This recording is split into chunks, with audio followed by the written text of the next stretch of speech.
What is up, everybody? You are very welcome along to my favourite show of the week, the Cop of the Week with Steve Bland and James Redmond. And myself and Steve were just having a little bit of a laugh because James actually had the cheek to say, as you get older in life, come on, Steve, back me up here, man. Look at him, beautiful, fresh-faced youngster like him.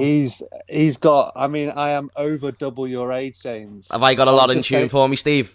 I was just saying to you before we came on that you're so lucky that you're 20 years old and you've got Mo Salah and Sadio Mane to watch. You know, I know, it's boss, innit? We had TT Kamara and Eric Meyer with, These absolutely two gorgeous specimens right here. Absolutely beautiful specimens right there. So, yeah, drink it in. You're a lucky boy.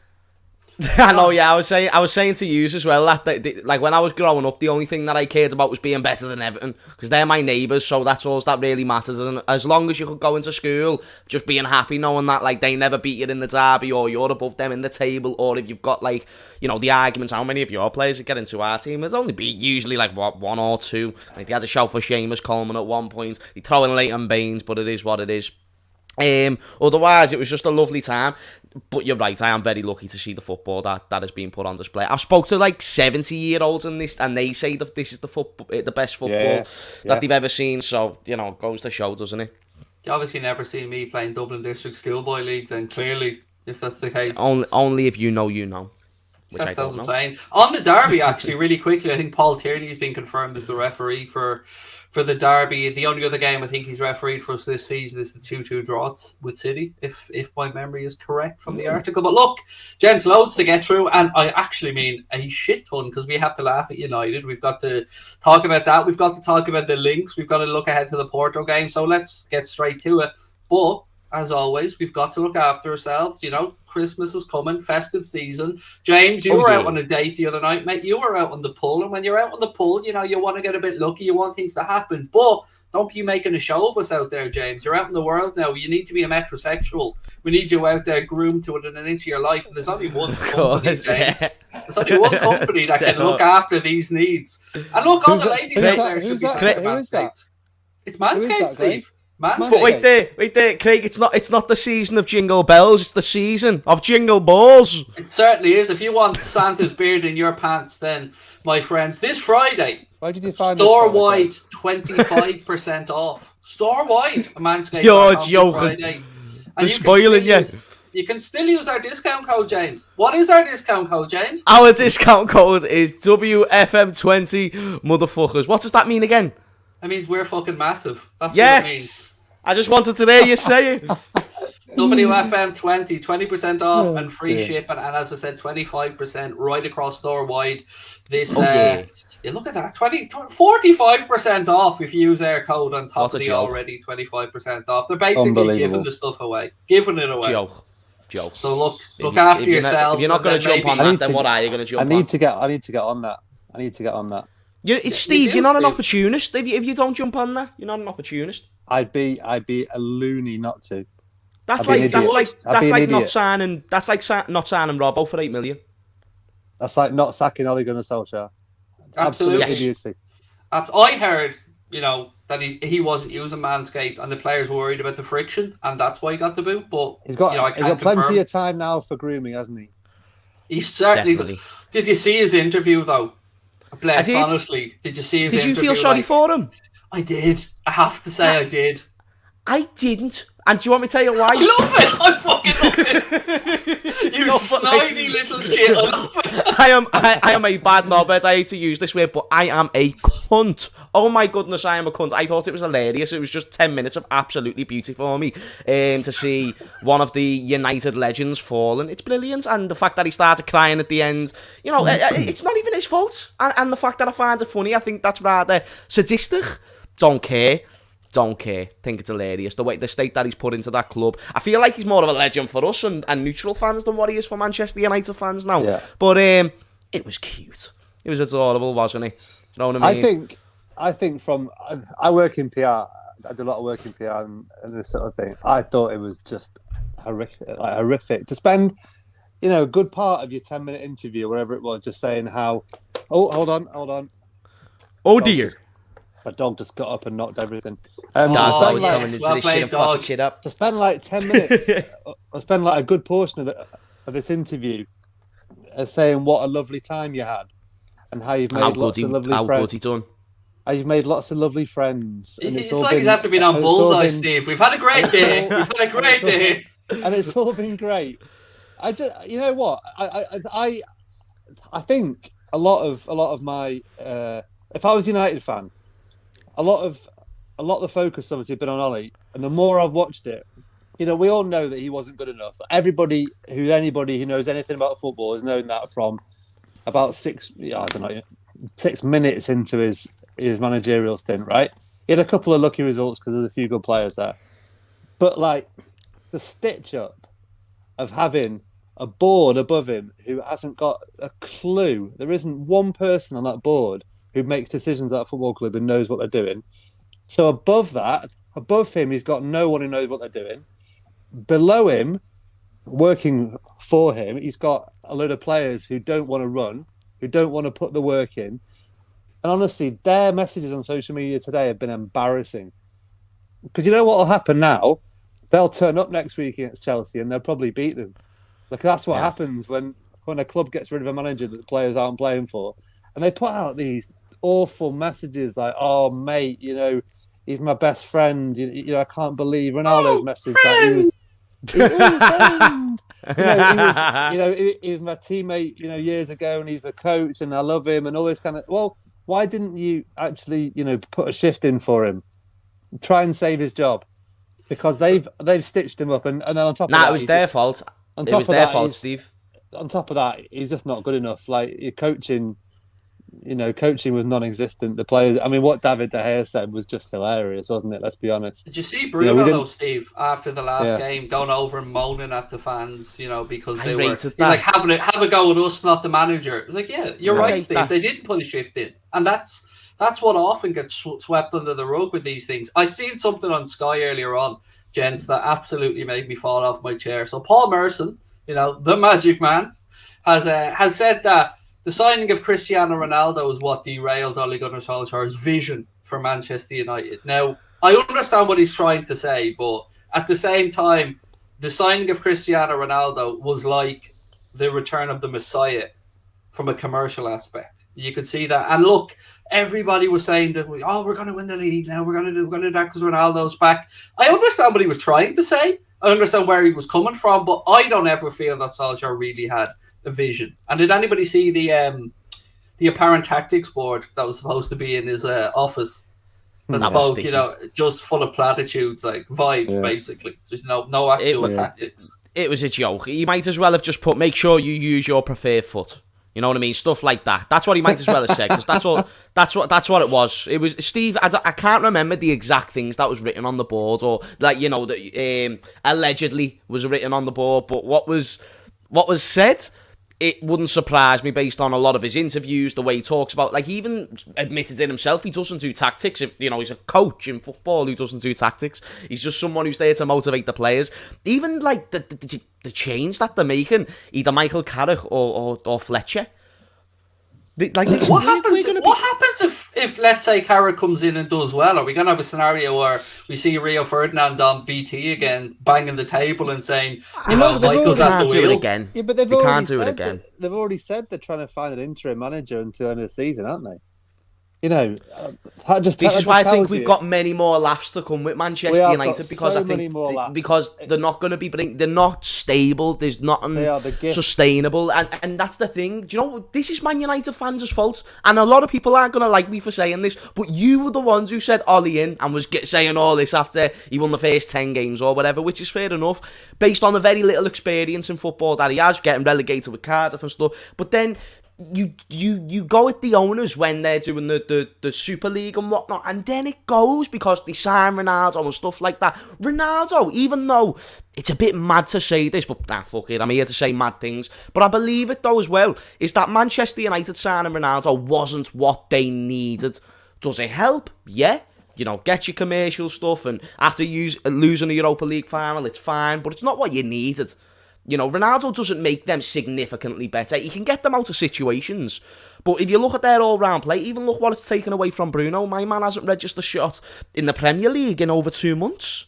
And that's obviously due to the fact that he's not the man who, you know, everyone's always saying he's a midfielder. He was basically their striker, and he was doing bits for them at striker. And now that he's had to play deeper and more creative. You've only got to watch Portugal to know that, to see that was going to happen. But United because don't for Portugal, see that. For Portugal, he plays like wide left, and he comes off after an hour because he's done nothing. You know, he's half the player for Portugal that he was for United, and that's because he took the free. You know, United took the free kick, took the penalties. He was the man. All of a sudden, they brought this guy in, and I was going to say I take no pleasure in it. I do take loads of pleasure in it. Like, a lot of people called it, and I said to United fans, I said, I don't think this is a good thing. You were all like crowing about it, but it wasn't a good thing because. And you know, one of the main reasons I said it wasn't a good thing was because Mason Greenwood's not getting a game now, and he's mint. He's a top player. He's amazing. And he's amazing. And if you put your faith, you know, that team at the end of last season that was kind of doing all right, you know, it looked like they were developing. You know, they were getting towards developing a way of playing.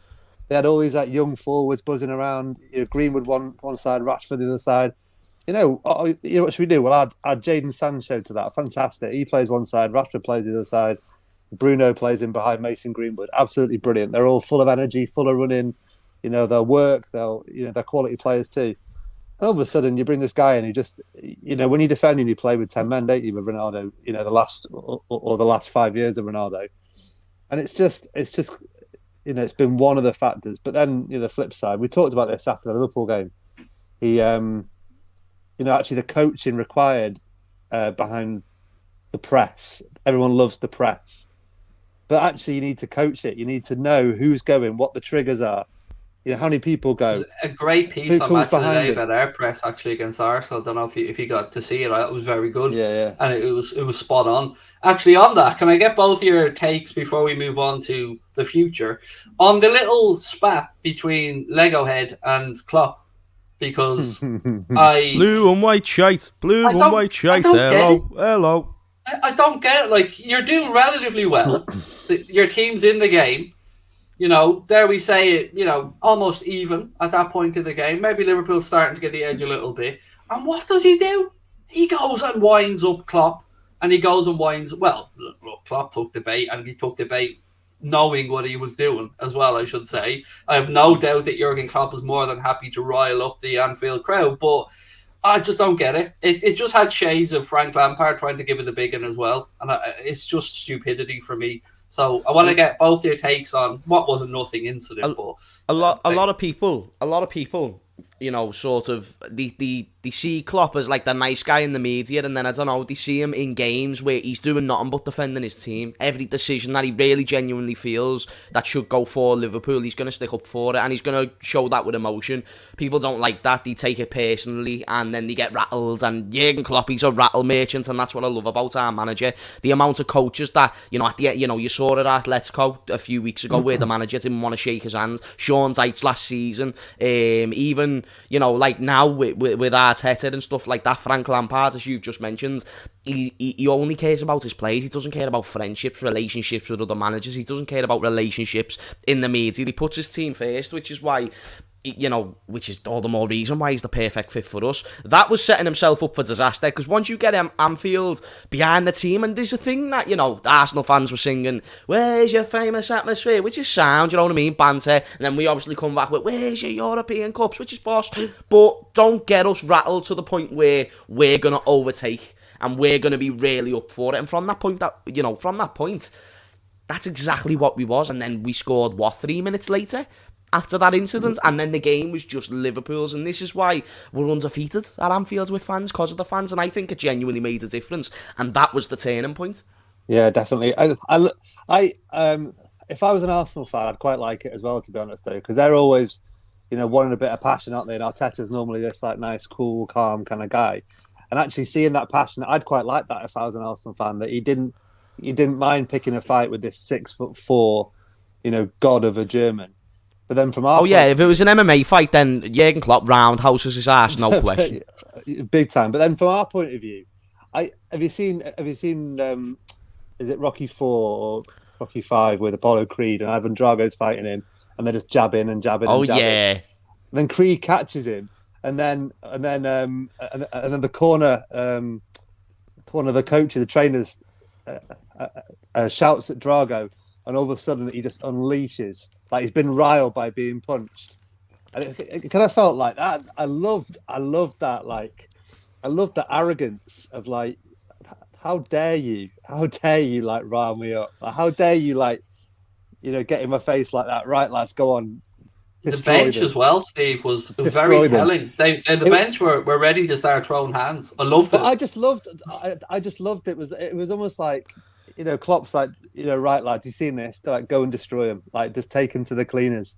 And like, we've been hearing all. I heard the thing on TalkSport. I was listening to TalkSport for my sins on a drive the other day, and they had Jack Wilshere. I want 10 Hail Marys and 2 Our Fathers. I don't know what I was doing, but they had Jack Wilshere and Darren Bent on. And Andy Goldstein, the presenter, said, and they're both Arsenal fans, and he said, honestly, right, take the emotion out. What do you think the result's going to be on the weekend? And both of them said 2-1 to Arsenal. And he said, you can't be serious. Like, you can't be saying that with no emotion. You don't actually think that. And they're like, no, honestly, Arsenal are playing really, really, really well. And I bet the guys at Liverpool were. You're not riled, but I bet they noted the fact that people were comparing, Alisson to Ramsdale. I bet they noticed that people were starting to talk Arsenal up a little bit, and I bet they took massive pleasure in putting them back in the box. I was calling it all week. I was sick of listening to people saying we might beat them by an odd goal. I called it all week. I said, we're going to absolutely batter them. How dare we? That's why you're the Lord. And also it just further emphasises the point that, yeah, form is great, but it is also temporary and class is permanent. And regardless whether you're as good as your last game, and West Ham, we lost that game, fair enough, and we should have done better. Brighton should have done better. Brentford, all these fixtures. But class is permanent. And when Liverpool are at their A game and Arsenal are at their A game, which for them first 37 minutes, their game plan was going to plan. It was working. But then that's where the class stepped in and Liverpool took over, and we showed no mercy, and I loved it. I loved every second of it injected into my veins. I was praying that they could over the last 5 or 6 years. Oh yeah, mate. Over the last 5 or 6 years, that's what they keep doing. That's what they keep doing, and like, I mean, it's been every year at Anfield for the last 5 or 6, hasn't it? It's been 4s, 5s, whatever's. Like, it could be 8. I think there was a stat to say they've lost. Now I think they've lost 11 times in the Premier League era by 5 goals or more. Or something. It was 10 actually at the time. Jesus, by 5 goals or more. Yeah. We were responsible for half of them. Yeah, wow. and they get spanked because they try and play out from the back, and they're not good enough to get, I'll say there's a stat. Steve, I don't think you can see this on your screen, insane. But Connor has just put up Klopp's 6 games against Arsenal in the league aggregate scores 22-4. I'll say that I do think they're going in the right direction. They'll finish. I imagine there's a pretty good chance they'll finish above United this year, isn't there? They're going in the right direction. They've got some good young players. Saka. Smith Rowe, Odegaard. I really like some of their. He was terrible against us, though. Steve, I need to give you a shout out here, because you were talking up Aaron Ramsdale for quite a while and telling me not only that he was a really good fella, but that he was a top tier keeper. And I said to you, I didn't think he was, but he was phenomenal. Not just this weekend, but he has been phenomenal. He's a good keeper, and I think if you're playing, with the greatest respect to Bournemouth, who got relegated, and Sheffield United, who got relegated and aren't very good. You get a lot of shots, and you get a lot of things. A lot of situations that you can't do an awful lot about. You're not getting a lot of protection, and we did a thing with him. I've said to you, perhaps we did a thing with him last year for a cancer charity, and I spent the day at Bramble Lane with him and Billy Sharp. And honestly, he's a top fella, really, really, really lovely lad, full of bees, never stops talking. I get that from him. Yeah, that's the way he comes across. He's a really good kid. I loved when he just smiled with Trent's one, I think it was, where Trent had that left foot strike and Aaron Ramsdale saved it, touched it over the bar, and he just smiled. He's like, I'm loving this. I just thought, yes, lad, go on, fair play. Embraces the carnage. He's a better keeper than Jordan Pickford, though, as well. He'll be England's number one within 6 months, Dinosaur I arms reckon. I think Dean Henderson's a better goalkeeper than Dinosaur arms. Do not What are get me the F wrong. going to do, though, when they can't put up that lovely image on the big screen about Jordan Pickford being England's number one? They love that. They love that. It's their claim to fame, isn't it? It's their claim to fame. No, Ramsdale's quality, lads. I swear down. But Arsenal fans were bigging up a lot of their players. Gabriel, like I was hearing an Arsenal fan saying he was better than Matip. But that's just what form can do. It can cloud your emotions with stupidness. That's what they can do. Fucking state. No, they can. Better than the Matip. state of that opinion was absolutely mind-boggling to me. And even besides the West Ham game, Alisson never really done nothing wrong this season. And I feel like there's something more impressive. Not to take anything away from Ramsdale, because like I said, he stopped it from being about 8 goals. He seems like a top lad. If he was at Liverpool, he'd be a phenomenal backup choice goalkeeper, even though we don't need him because we've got the Irish Iker Casillas.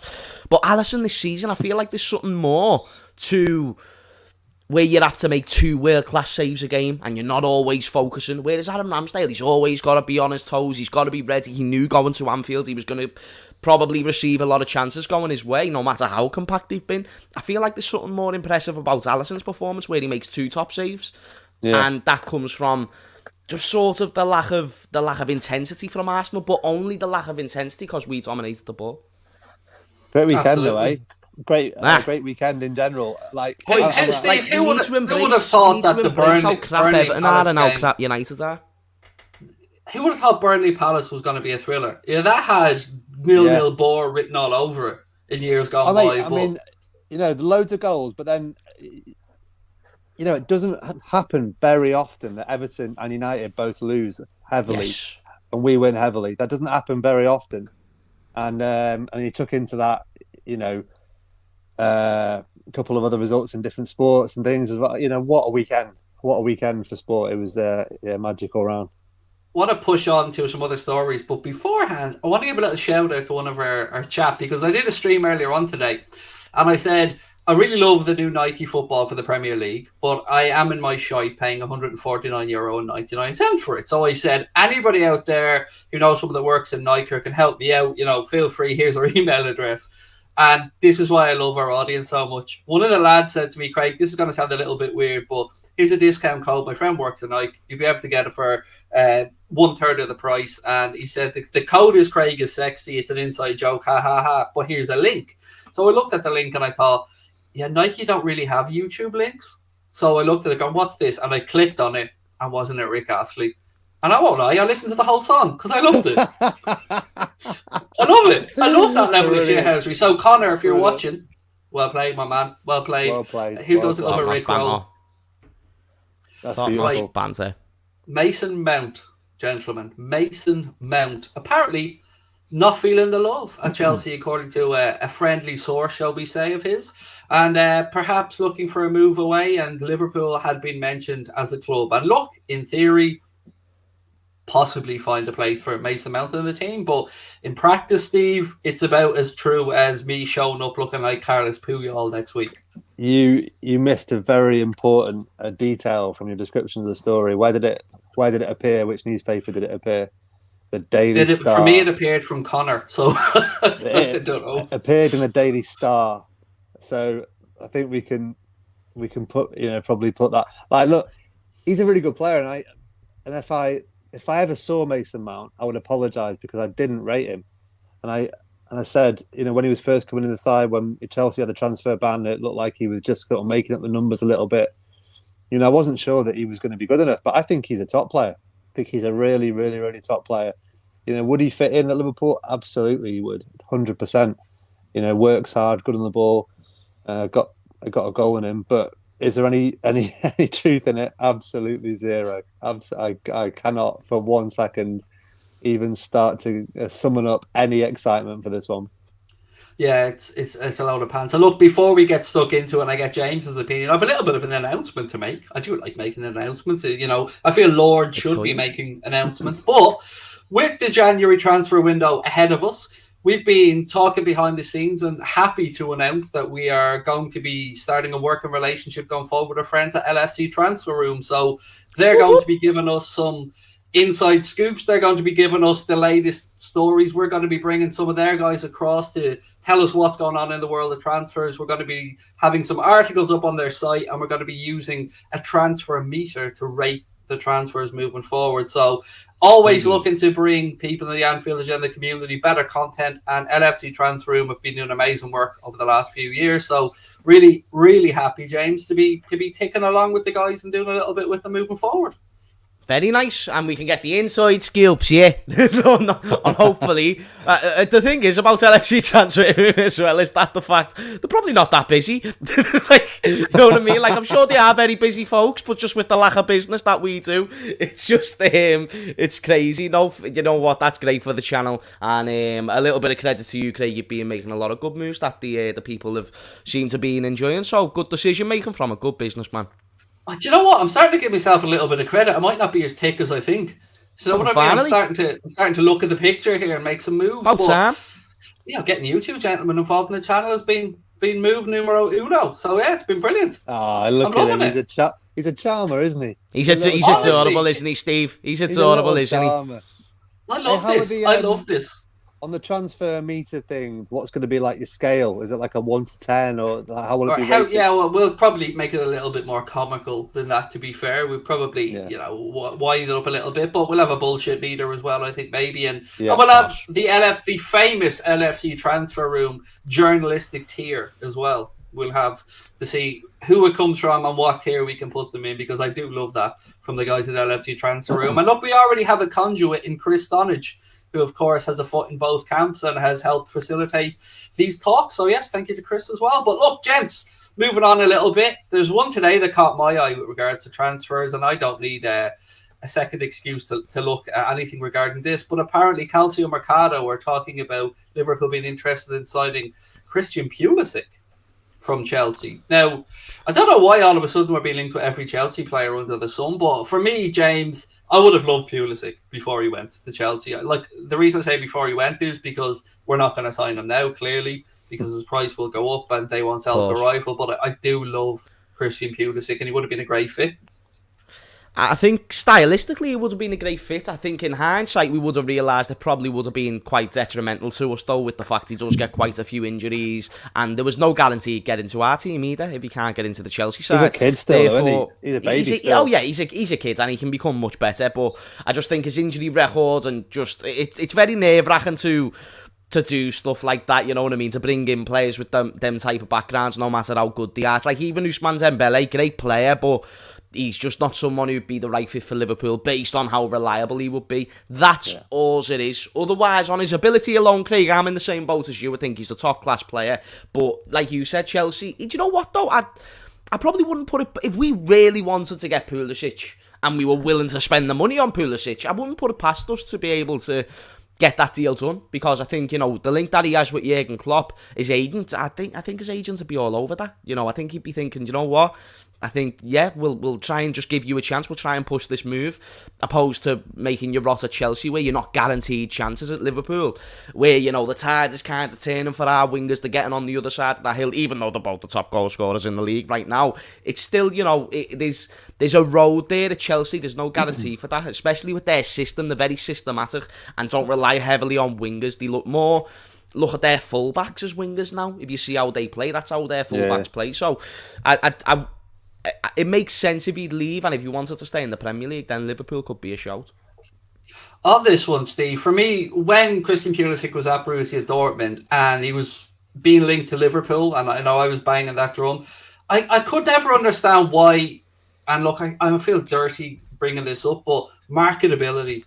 You know, you look at the US market, our owners being from the US, a very, very emerging market in the world of football. And I thought it would have been a perfect move for him. And look, it didn't happen, and I don't think it'll happen now. But what about you? Do you think there's any chance this could be true?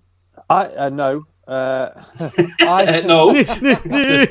me just say no. Of course not. I watched him a little bit for Dortmund, and I thought he was all right. And then he came to Chelsea, and he was kind of all right, wasn't he? And then there was a game. It was a game at Anfield, actually. Was it? He came on as a sub. Do you remember? Was it last year, year before? It was a game where it was the Lampard game, wasn't it? Where he stood up to Klopp, and Pulisic came on as a sub and completely changed it. and he was phenomenal. And was that the five? That was 5-3 or 5-3, wasn't it? Oh yeah. No, I'm on to you. Yeah, Pulisic came on. He was fantastic, and I think he's got loads of ability. That obviously, this is kind of what I was saying to you the other day, Craig, on our WhatsApp about Thiago. I feel like there are some transfers where people, just look for two and two. After you finished telling me how much you loved him and how you wanted, you were his biggest cheerleader and absolutely idolised the man. I love Thiago. I think I thought, just as an aside, like he was phenomenal. Like a friend of mine I was watching the game with, he said, the trouble is he doesn't score enough, he doesn't make enough. He's the guy that assists the assist every time. Like he plays the pass before the pass. He's playing the game at least 2 or 3 passes ahead of everybody else on the pitch. I think he's unreal. And did you see I think there was some stat about a number of games that him and Fabinho have started together at something like 12, and we've won 11 and drawn 1. Drew 1, brilliant. And I said to a mate at the start of the season, if you get them two in the midfield together, like and Henderson in there as well, you won't lose many games. They're too good, too robust. They don't give anything away.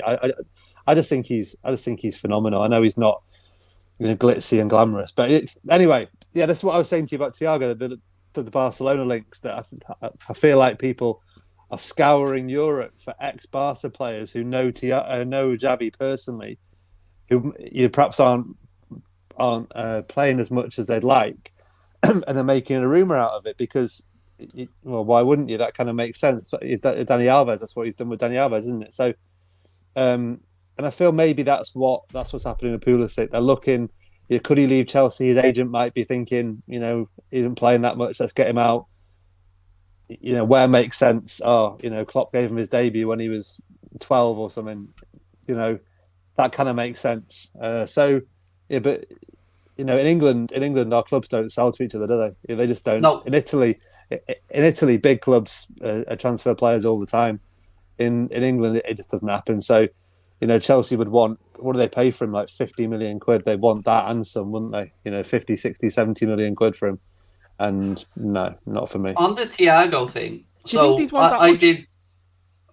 I'd say so, yeah. And they're usually quite 60, good 70 about, look at the fee getting for the youngsters that haven't even kicked They paid the ball, 50 really. odd for him. They're not going to want to make a loss, are they? And is it Maria Grankovic, or I'm not sure how you pronounce her name? Marina, is it that lady's name? She's apparently an excellent negotiator, excellent deal maker, and very, very, very good at her job, as you can see from the fees that they've been getting. So, on the Thiago thing, so Steve, I did send you the voice note, and I haven't told anyone who it was from or anything like that, because of course I don't want to give away too much information, just to ask you to gauge your opinion on it. And there was one part of it that suggested that one of the reasons Xavi could potentially, and it's all hypothetical, be looking at the likes of a Thiago was to give Sergio Busquets a little bit of rotation and still have that control, that Barcelona DNA in the centre of their midfield. So where I'm going with this is, it was also hypothetically spoken about that maybe Frankie de Jong could be sacrificed from their end. And I wonder, is there a conversation to be had if that offer was on the table? I mean, they're quite similar players, aren't they? They're not.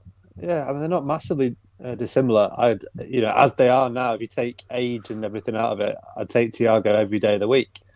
But yeah, Frankie de Jong's a really good player. The only way I could see this happening is if Thiago said, "Look, I'm 30, 31. I've got a young family. They're Spanish. I want to go home. I want to go live in Barcelona again." If he was saying that, you'd find, on a sort of compassionate level, you'd try and make it happen. The other thing about that voice note, which I think is the key thing, and this is what we were saying about people like Mo Salah and all the rumours in the summer about Madrid and stuff, because the same thing applies to Barca. They haven't got any money. They haven't got anything. Like, they're broke. Even their chairman said it in a presser the other day, didn't he? He said in January we've got no money. And I guess that's where the Frankie de Jong thing comes from, because to bring in, they've got to sell. They haven't got as many assets. Did you see their team that Xavi picked? Was it last night or the night before last? 1-0 win over Espanyol, yeah. I had to Google half the team. I was thinking, who are these players? They were plucked out of the B-side. It's a good look to him. It's, a lot of work to do, but they haven't really got many assets they can sell for big money, have they, anymore? It's not like it was 10 years ago. Would you, if it was on the table, James, when it was the numbers added up for Liverpool? Because De Jong is on like 350 grand a week, something like that, at Barcelona. As a deal, James, if I offered you a swap now, Thiago, Frankie De Jong, for De Jong, 30-year-old, 24-year-old, yeah. Well, it wouldn't be a swap. Let's be fair. It wouldn't be a swap. No, it'd be plus cash. £1 million into it, wouldn't we? It'd be plus cash, but Frankie De Jong, I think he's going to be one of the best midfielders, if he's not already, in the world. Especially when he hits his peak, I think he could really be in that conversation for number one. I rate him that highly, and I think in our system it'd be brilliant. He's also not someone who does get a lot of injuries. As we've mentioned, he's 6 years younger. Just everything about it would make sense. But that's nothing to dampen on Thiago. It's just simply I rate Frankie De Jong that high. Otherwise, there's not many people who are taking over Thiago, and I think, there's this question about him being a flop, which we obviously know is nonsense, but I think he just keeps proving people wrong week by week. But because he's not getting the match of the day highlights, he's not getting the goals, he's not getting the assists, which he's never been that player, which just shows me that we are in an age where that really does matter, and people don't just appreciate good midfielders for good midfielders. And Thiago, the reason why I do think there would have been a little bit of truth to Xavi wanting Thiago. I do think there was truth there. I just don't think it was ever possible from either party. But I do think there maybe was a possibility where Xavi just threw it out there to the board, listen, Thiago, he'd be a solid signing for me. He'd improve the squad. He's a winner. He'd suit our system, the way that I want to play.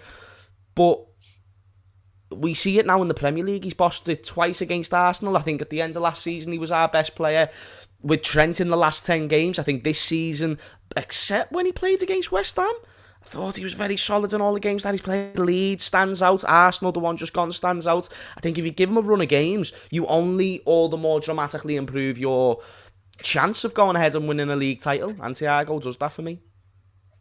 Yeah, it's one to keep an eye on. Probably nothing in it, but let's see. There was a story, before I move on to Sadio Mane and his lack of a contract offer at the minute. Well, I want to just have a quick talk about a story that comes from the Northern Echo that suggests that Divock Origi has apparently emerged as a potential loan option for Newcastle. Now, Steve, I usually get carried away with transfers, but when I read this story, I thought, what part of our forward situation lends itself to us loaning somebody out in January? We're already going to be short in that position, so I don't know why they think we're going to loan Origi out.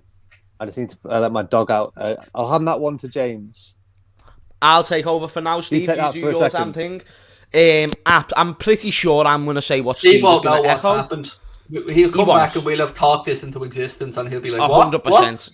And you know what? We need to put this in the water, Craig, because our Lord Divock, you're the Lord, Divock's a Lord, and we're not letting him go. We wouldn't let you go. Do you know what I mean? If you started saying, James, I'm not doing any one show a week with you on Anfield Agenda, I'd be really, really sad. And the same situation would be there with Divock Origi, because if Divock Origi leaves Liverpool, it makes no sense. We've got a lack of options there as it is. He's loved by the fans. He seems to be improving right now. Why would you sell it, or why would you let a player go out on loan who's 25, 26, who's actually doing jobs for your team? Because what do you want your backup forwards to do? Score goals. Literally, Origi is the man of the League Cup. He is the one that can come on in a Premier League game and get yourself a goal in whatever minute. You saw it against West Ham. And not just shit goals, not just goal poachers. He can score. He's got a good finish on him, Divock Origi. He'd be good for Newcastle. I do think he'd actually suit their system and what they're trying to do. But why would Liverpool let him go out on loan when, really, if you were going to let Origi go, you'd hope that we'd have a replacement for him and we'd actually be getting a nice sum. Otherwise, the only thing that I could see, because I like to look at both sides of the arguments and play devil's avocado with myself. If Origi goes, does boss, then we get a good chunk of money. Kind of like Lingard to West Ham. If he goes there, scores 10 goals between now and the end of the season, amazing. We've just got plus 10 million on his value than what he would have on the bench at Liverpool. But that's a lot of risk when, again, we need him. So that's why I would not let Origi go to Newcastle. Not that it wouldn't be a good fit, but I just think right now, in the circumstances, with December coming up and January as well, where Mane and Salah are going to be going, we're going to need them extra players who are good enough to basically fill in the role. And Divock Origi is notorious for filling in that role and doing a good job. Yeah, Steve, before I get your answer, it's important as well to point out that I can understand all these links from Newcastle. They currently have to worry about staying in the Premier League, mate. They're bottom of the league. They've really got to worry about staying in the league. I mean, it is below Norwich. Bottom. They've got 5 or 6 points. Yeah, Norwich won at the weekend, didn't they? They got 5 or 6 points. Newcastle are in a whole world of trouble, and Wow. That's surprising. I know, it shocked the hell out of me when I seen it. I was like, I knew they were there or thereabouts. Yeah. Bottom. 19. They've got to be clever in January, haven't they? Or otherwise, they're in an awful lot of trouble. Because, I mean, wouldn't that be glorious if they went down with all this money? But just delay the process. The Origi thing is interesting. I've said this to you before a lot of times, Craig, that we, last year when it was all going tits up and everything was going a bit wrong, these lads, like Shaqiri last year, Origi, Oxlade-Chamberlain, they weren't good enough to come in and change a game. When the team is playing really, really, really well and the team's absolutely motoring, then it's easy to change one or two now and then. You can put Ox in like at the last 3 or 4 games. Oxlade-Chamberlain at the weekend was brilliant, I thought, and he's been a good 8. He's been a good 8 out of 10, the last few weeks as well. And I think, they look good when they're playing alongside, Fabinho and Thiago. They look good when they've, got a good defence behind them. And but it's when Origi's coming in as an injury replacement, and the team has got Henderson at centre half. It's got Nico Williams at right back. It's got people all over the place where they shouldn't be. And you look into these substitutes to change games, and it's not happening. But he's a perfectly adequate support striker. And I mean, unless he's really desperate to go, our squad's not big enough to be. Steve, do you think he is desperate to go? If I can ask you that question, I don't think so. It doesn't seem it, does he? I mean, he could have gone on a free. Let's not forget that. I mean, I think that gets glossed over a lot. He could have left on a free. Yeah, you don't get the impression that he's really agitated for a move, do you? You don't hear from his agent. With that answer, Steve, of you saying that you think he wants to stay, how many people are going to want to be the backup striker at Liverpool? How many people are going to be content with that? And some people will think to themselves, well, isn't that bad that he's content with it? Not if he's scoring in all the games that he's stepping in for. That's definitely not a bad thing if he's happy to accommodate the striker when he's not there. Yeah. I mean, you want to have those European nights at Anfield, don't you? You want to have it. You want to play Champions League football. You want to win trophies. Definitely. You want to be the guy that comes on and scores in the Champions League final. Get the moments. Even if then you end up managing Manchester United, Steve. Even if you played 15 minutes, that's those are the moments that you tell your grandkids about in 30 years' time, 40 years' time. That's it, isn't it? That's what football's about. I'd imagine Divock could have some really cute grandkids, to be fair. Little legends running around. Little Divock legends. Hasn't he got some stories, Little Divock legends. Hasn't he got some stories? Little mini Divock. Remember, I remember what, a 95th minute of the derby, it was 0-0. Virgil pumped one up in the air, and it, you never guess what happened next. He's got some phenomenal stories because he's been there for some great moments. So, yeah, there probably will come a point in the next year or two when he's, 27, 28, and he thinks I want to play more because there'll be a World Cup coming up, and he wants to be involved with Belgium. But yeah, I mean, if he's not agitating for a move, there's no reason to want to ship him on, really. Unless you get massive money. I want to go and talk about Sadio, but for a sec, just this super chat, I want to bring it up and acknowledge. Thank you very much. It said, from a United fan, I hope you don't get Isaac or Rafinha. I mean, for me, gents, I don't think Isaac is doable financially. Rafinha, and we discussed this last night with Chris as well on the stream. I think what gives me some hope with Rafinha is the agency. We've Diogo Jota, Fabinho. We've dealt with, I guess, a few agency, the George Mendes one. So I think, and to that, Steve, if you remember, Deco came out recently enough and spoke about certainly he ruled out a January move for Rafinha, but he did say potentially end of the season. I think it's one that makes a lot of sense, isn't it? In a lot of ways. He goes off to Brazil with a couple of our lads. He's obviously, good mates with a couple of them as well. And he's a really good player. He'll play either side. He can play number 10 as well. Imagine him and Bobby linking up. I think he's a really good player. Really good player. Good age.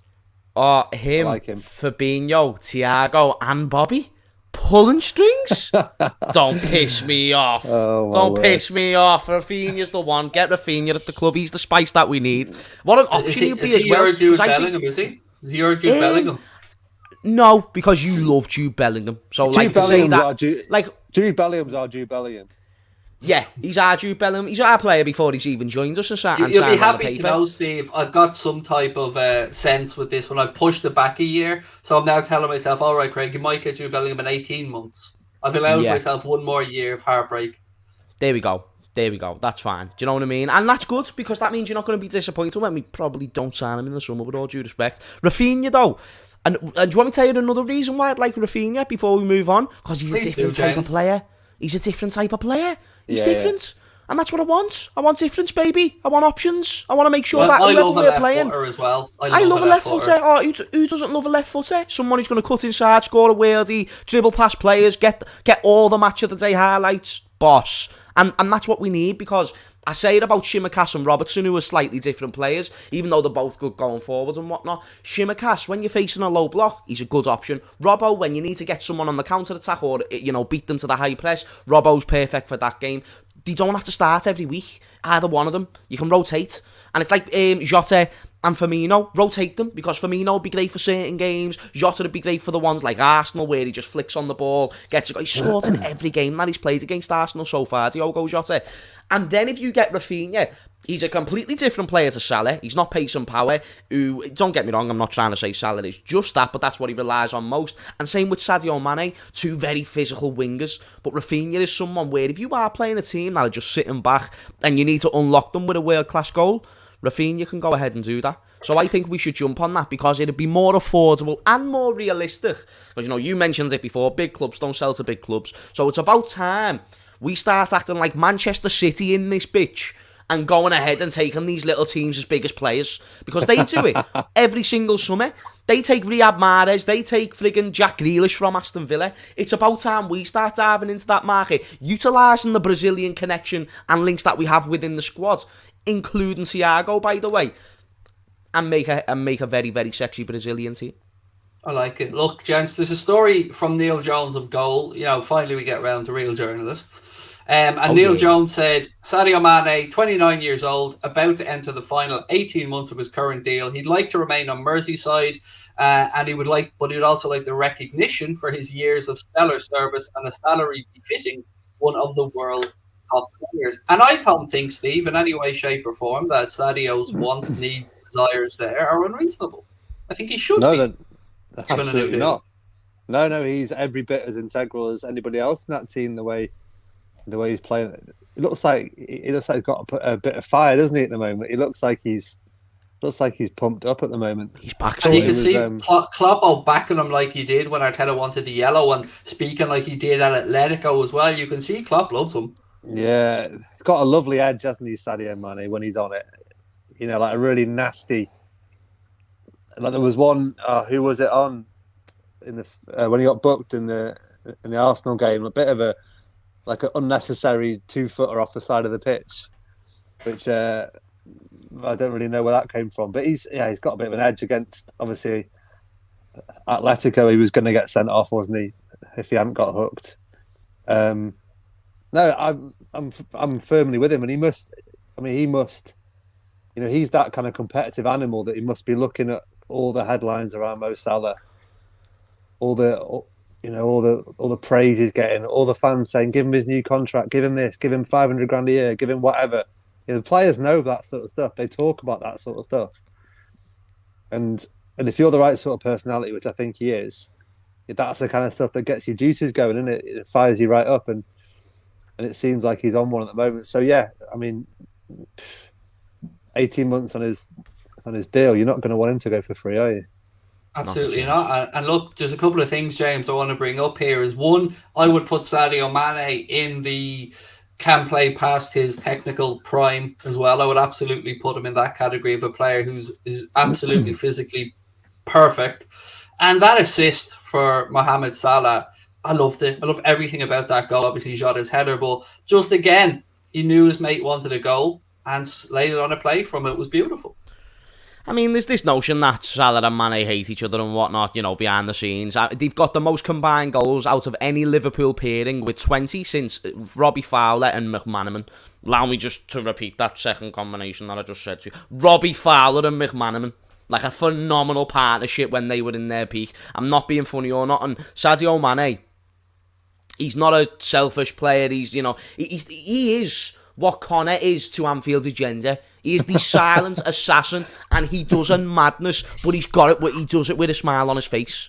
Do you know what I mean? Like, he's going to smile before he kills you. He's a joke. And the thing is, he's so hard to come up against. Someone said it in the chat before. His physicality throws everybody off because they just expect, with his frame, that he's not really going to... Like, they know he's quick, but will knock him off the ball. Not a chance. How many people have you saw try to knock Mane off the ball and fail?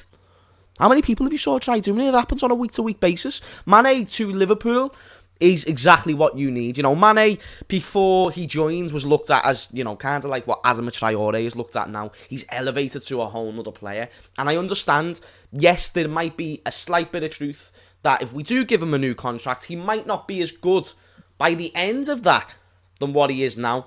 But one thing I know for sure, Mane is not a greedy player. Yes, he's going to want to be compensated for what he's achieved at Liverpool. He's going to want to make a nice bag before the end of his career at Liverpool. But he's not someone who's going to be asking for, I don't even see him asking for 250 grand a week, 200 grand a week. I can see it, maybe 200 at most, but that's the way I kind of see it with Mane. So I don't think it'd be too financially disheartening. And also, he's just a different type of winger than what we'll probably end up getting. You know, one day we're probably going to get a Rafinha and try and implement him into the squad. Jota maybe goes to the left one day. But Mane's a different type of player to those, so he's actually someone good to have, and he's a proven winner. He seems like a good person to have in the dressing room. I'd see no reason to not sign him on, and especially with this newfound form that he's got, because Mane, I've said it for weeks now, he seems back to his best, and I know he still has the odd little sit there and whatnot, but Salah's always had them, you know, a big chance that he can miss in a game, but we still persist with Salah. It's just how many chances they get. Keep getting those chances, they're repetitive, they don't let the heads drop. That's everything that I need in a player. He's a mentality monster, and that's why I think we'd only benefit with having him in the squad. I echo everything that both of you and he's the said best there. player in the world. There is that as well, James. No, there is that as well. Gents, I thought I'd open the floor maybe to any other business. You know, any other topics that we want to finish up on. We've 10 minutes to go. Anything that I've missed out on or anything you've picked up on that you wanted to talk about. Stevie G getting a victory. Oh, congratulations to him as well. Yeah, first game. They left it late, but they got the job done. Ollie Watkins, what a goal that was. Cut inside onto the right boot, bang, top bins. Nice finish. Yes. Iron Mings, good finish as well. Be good. It'll be good for them. What I think. Player. I have no doubt it'll turn them right. He's just got it, hasn't he? You can tell. Imagine, you know, he's only 41. He's my age. Imagine him walking into training as your manager. He is literally going to be the best player in training by a mile.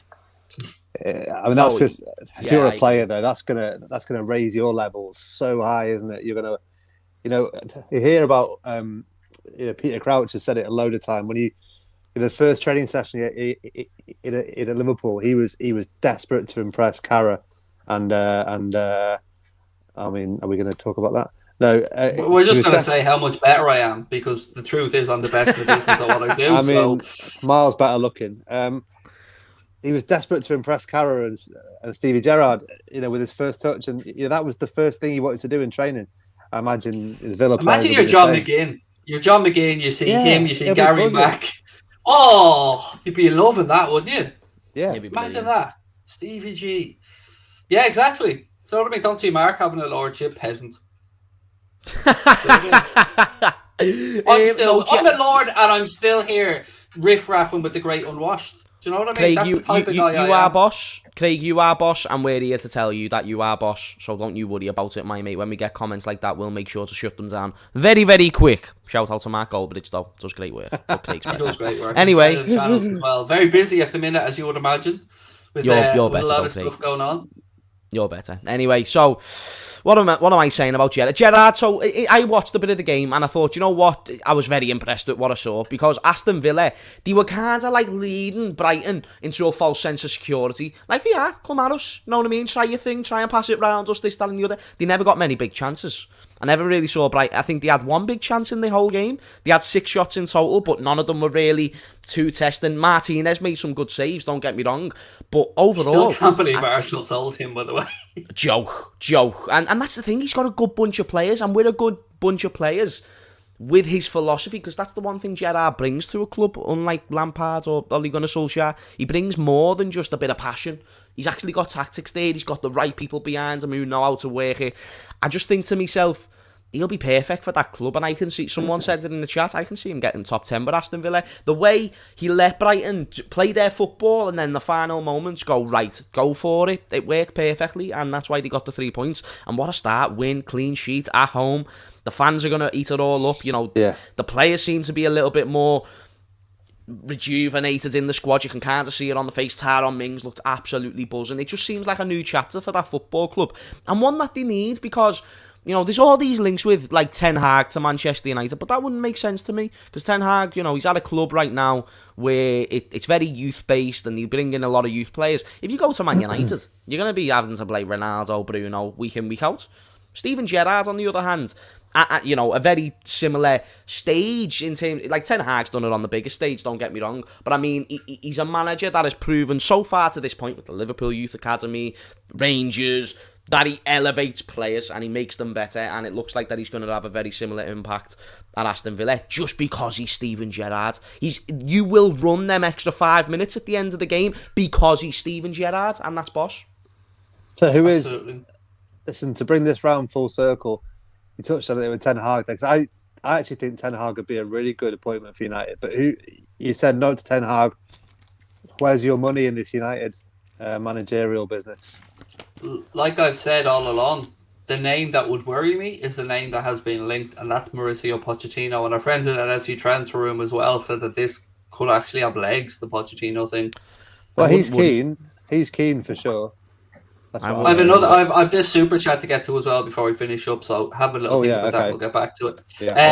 So on that, why do you think this is going to go? Because look, everyone they seem to want, bar maybe Zidane, who I don't think is a good fit for Manchester United, isn't really available at the minute.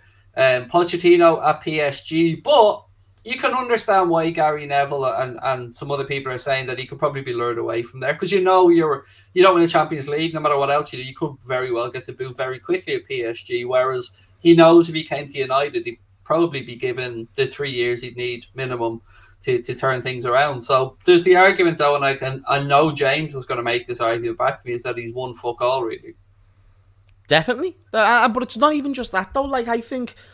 You know, Man United fans don't want Brendan Rodgers. Yeah, Brendan Rodgers has won more with arguably a worse team than what Pochettino had at Spurs. You know, what's Pochettino won? A French Community Shield. Brendan Rodgers has won that and an FA Cup with a bit more experience. Like, I'm not being funny. I think Brendan Rodgers could be a shout. I don't think it makes sense for Pochettino to go because he's 12 points clear in the French league. Like, maybe he leaves in January and then Zidane goes to PSG. I think that's a possibility. But if he goes there, I don't worry. I do think Pochettino, not a bad manager, just want to clarify, he's really not. Like, he's very, very good, but he is overrated. And I say this about players. I think Saka for Arsenal, I think he's overrated. 2 goals since January, but he's talked about like he's the next biggest thing, the next Lionel Messi. Jorginho, very, very top-class player, but he shouldn't be in the Ballon d'Or conversation. Probably not even the best in his team in that position. Same goes to here. Pochettino, good coach, but he's not on special. He's not in the elite category of managers.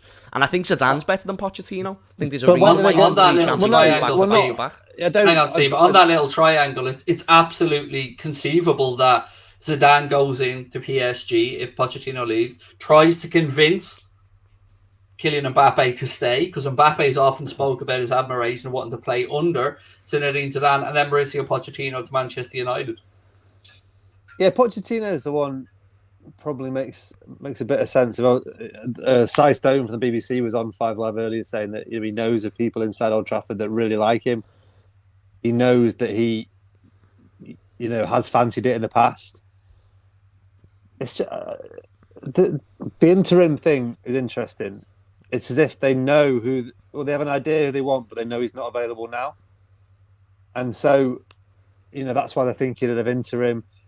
But like Sidestone made a really good point. He said, so you're looking for an interim manager. Think about the criteria for interim manager of Manchester United. Right, has got to be at the level where you manage Bruno Fernandes, Cristiano Ronaldo, Rafa Varane, Paul Pogba, etc. The expectation that a football club brings, and you've also got to be prepared to only do it for 6 months because then they're bringing someone else on massive money. There's not really that many people that are gonna take on that sort of job. So I wonder if they're gonna. Did you see in the Athletic today? They were saying Steve Bruce thinks he could do a good job as interim manager. There was a few names thrown around. It's going to be. There was one of them that did make sense to me, and I can't remember for life. It's going to be great though, because it wouldn't surprise me at all. Oh, it was Laurent Blanc. That was Laurent Blanc's the other one, but he's not managed in Europe for 5 years. He's in Qatar. He's last seen in 2016. You got to be careful there, Steve. Steve saying in Qatar not being seen since 2016. Got to be careful. Got to be careful there, mate. Do you know what though? This comes back to what I was saying the other week about our football club. There are leaders everywhere in our football club. Everywhere you look, like on the pitch, off the pitch, in every department off the pitch, every department on the pitch. There are leaders everywhere you look. At United, their biggest issue is that there are none in any area of the football club. Board level, there's no leaders, there's no people that you want to follow into battle. The manager's like a wet lettuce. The team hasn't got anything about it. The captain is just a joke. It's beautiful, isn't it? But it's leadership. It's leadership all over, and without they've sat one manager and kept the rest of the coaching staff and everyone, and think that's gonna fix it. Rio Ferdinand said it's like sacking the conductor but keeping the orchestra. True. One name, gents, real quick. Ideal midfield signing, except Jude Bellingham. Oh shit! I didn't see that bit. Okay. And let's go realistic as well. Like let's semi-realistic. Gravenberch. I don't think that should be unrealistic if we really wanted it to happen. I think he's brilliant. Yeah, I suppose if you're looking at it as only the agents that makes it unrealistic, then yes, good point. It should be certainly a conversational point. I've thought this one has been quite realistic for a couple of years. I'd love us to sign Isco from Real Madrid. They don't seem to want him. I really like him. They don't seem to want him. Could probably get a tune out of him now that you mention it, Steve. He could absolutely get a tune out of him. He's been linked to the Premier League for every transfer window, hasn't he? Either side, can play in the middle, can play number 10. Loads of different positions, like still a good age. I think he's a really good player. And can I change my mind?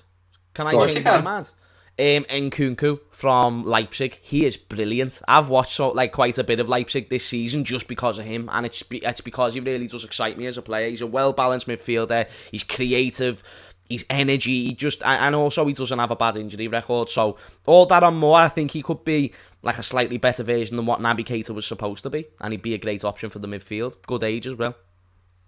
Danny Olmo too, Leipzig. Does he count as midfielder? He's sort of number 10, isn't he? But yeah, he's a good player. I'm going to stick with Frankie de Jong that we spoke about earlier on, regardless of the Thiago elements to it. I just think, as James said, there's not enough shithousing goes on, and we know Barcelona are in a bad position right now, and I'd like to see us go in there and try and destabilise, because look, Pedri's not going to come at this point with the new release clause and stuff, and I think that maybe there's wiggle room there for somebody. If they can't move on Felipe Coutinho, or they can't get rid of players they want to get rid of, then go and grab that Gavi before he signs a big long.